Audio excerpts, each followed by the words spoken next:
Alors, acquérir la nue propriété d'un bien, comme des parts de SI, à quoi ça sert? En fait, ça va vous permettre d'atteindre plusieurs objectifs. Dans un premier temps, d'acquérir un bien immobilier à horizon 10, 15, 20 ans, pour soit y habiter, récupérer des loyers, donc avoir des compléments de revenus différés, ou bien loger vos enfants.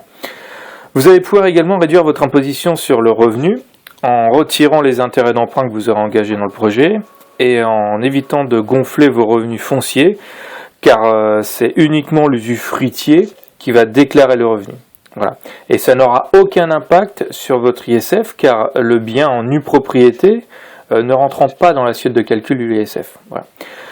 Troisièmement, ça va vous permettre d'augmenter le retour sur investissement de votre projet d'une manière considérable, parce que l'acquisition de la nue propriété est une acquisition décotée de la valeur du bien, tout en vous permettant de récupérer votre bien à sa valeur totale à la fin de la période de cet usufruit temporaire. Pourquoi ? Parce que quand vous achetez en nue propriété, vous allez acheter uniquement un pourcentage de la valeur totale du bien. Par tranche de 10 ans, ce pourcentage est de 23%.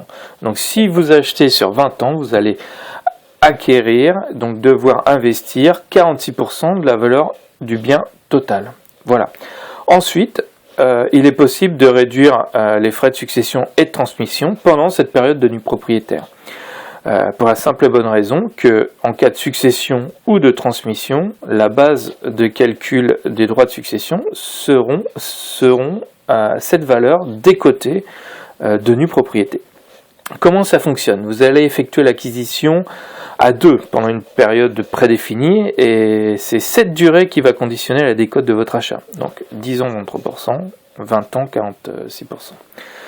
Vous serez le nu propriétaire et le gestionnaire du bien sera l'usufruitier.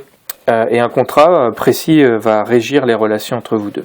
Au terme de cette période d'usufruit, vous récupérerez la pleine propriété du bien. Alors vous allez certainement me dire, oui mais si je décède avant, qu'est-ce qui se passe? Eh bien le bien, ça transmet à vos héritiers, sans frais supplémentaires, à part se baser sur la valeur de la nue propriété, donc la valeur décotée. Ensuite, vous allez pouvoir me dire, si je vends avant le terme, qu'est-ce qui se passe?